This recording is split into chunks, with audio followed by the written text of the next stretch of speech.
And I continue with that conversation. Let's talk about the other main thread of Raw last night, Chad Gable. Going around to everybody going, I figured it out. There was a little of the goofy Chad that came back, not the sinister Chad. I don't know if I love that. Saying, Pierce, Uncle Howdy's Bo Dallas. You saw Pierce's face like, yeah, I know. And then bringing it up to Alpha Academy. Openly acknowledging that. Saying he's going to go out there and call Bo out. And he did. And as Bo comes out, as Bo Dallas, blazer, Wyatt 6 t-shirt, pants, like he's selling a shirt like anybody else, gets attacked by the Creed brothers. I'm not the only one to say it, but Chad needed a different backup. Trying to get Alpha Academy with him. I'll get back to that in a second because I'm a little perplexed on where that goes. But they beat him up. They beat him up good, and he's laughing through it. But he's selling. He's not indestructible. He was Bo Dallas. He wasn't Uncle Howdy. He was Bo Dallas. He was indestructible. And they kick him that one more time. It was a great kick. It sounded good. And they're posing over him. And he's laughing. And he gets in the corner. And the others come out and make the save. And he still did the pose. But he did the poses. There it is. Which was so interesting. Because now we've seen the faces of everybody revealed. Including Bo. We saw Bo out of that Wyatt 6 universe talking to Adam Pearce. We don't know what that conversation was. Does that harken back to when Adam Pearce's social media went a little haywire and he was the postman again? The fact that he did not divulge that information to Bo Dallas. There's little threads here we can now pull from. What's going on here? Is he in with them? But Bo posing with the group who are now behind him with the mask and full character. And he's Bo. He's not Uncle Howdy, even though we know they're the same person. And they're acknowledging it's the same person.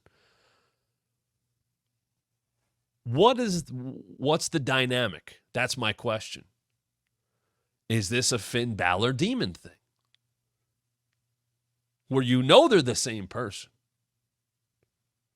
And with Finn, that demon character juices him up. It gives him something more. Now he's lost. As demon, he lost to Joe. Lost to Edge. The Roman thing with the top row. He's lost. He's lost his demon. It's not unbeatable. Is Howdy not necessarily that level, but the voice that's up here. The voice that makes him do those things. Because by showing what you showed last night, and they did this a bit with Bray, if you remember. When Bray came back, he had the lantern, but then he came out and cut a promo in street clothes.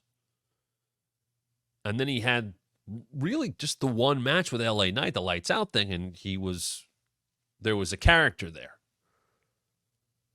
But for the most part, when Bray came back, he was Bray. He was in street clothes. And there was the stuff with Howdy getting in his head. That's kind of what we saw that is what we saw from Bo Dallas last night. He was Bo in street clothes. But he's with the group, so they're acknowledging that. And they're acknowledging that he's Uncle Howdy. So are we going to acknowledge?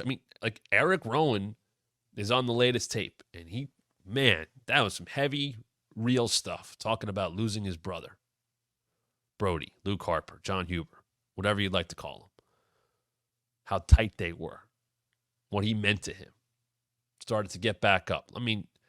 This is a guy who didn't cut promos in WWE. All I could think of when this happened was, this is the guy who had the animatronic spider. And look what he's putting out there.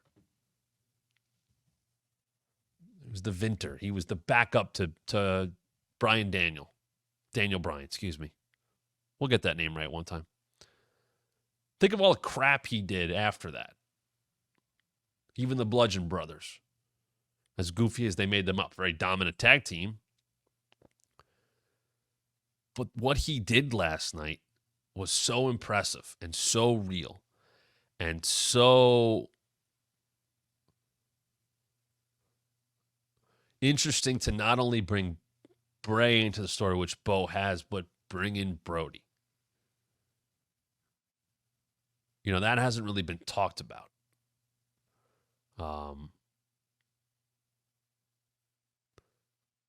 You can ask a lot of people who were friends with Brody or who were in the company when he passed that they were not happy with how his passing was treated. That's a Vince thing. So to bring him back up last night and acknowledge what he meant to Eric Rowan, it's real. I don't think it was done in poor taste because I think what Eric Rowan said last night was very real. I do think he lost his way. And then another major gut punch when Bray passed. So they're using that. And I don't think it's disrespectful. And the family's, you know, I'm not speaking for either side's family.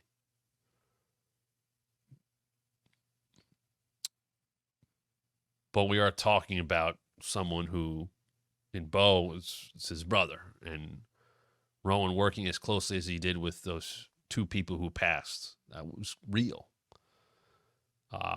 I think it still celebrates their memory to show you how much those two people meant to him.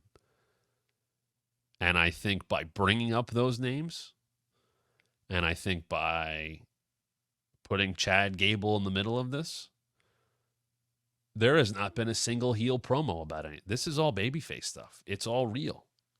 I made the connection in a very different way because it's a very different story. Jeff Jarrett is telling real stories about Owen Hart and what he meant to him. Those are all real. There's no bullshit. There's no wrestling story. Those are real stories about a man that he connected with. Hey, this is Matt Camp. Thanks for checking out one of our recent clips from the Wrestling Mat. Why is someone so close to The Rock kind of throwing Cody under the bus? Yeah, a lot of people won't engage with Jim Cornette. I did just because I have a mark for Jim Cornette. And Please subscribe right now. Hit the like and turn on notifications so you don't miss a thing. And I think you should listen to your TV partners. Let me tell you about WWE and a little insight. More subscribers means more content. And make sure you follow us on social media at WrestlingMat23 on both Twitter and Instagram.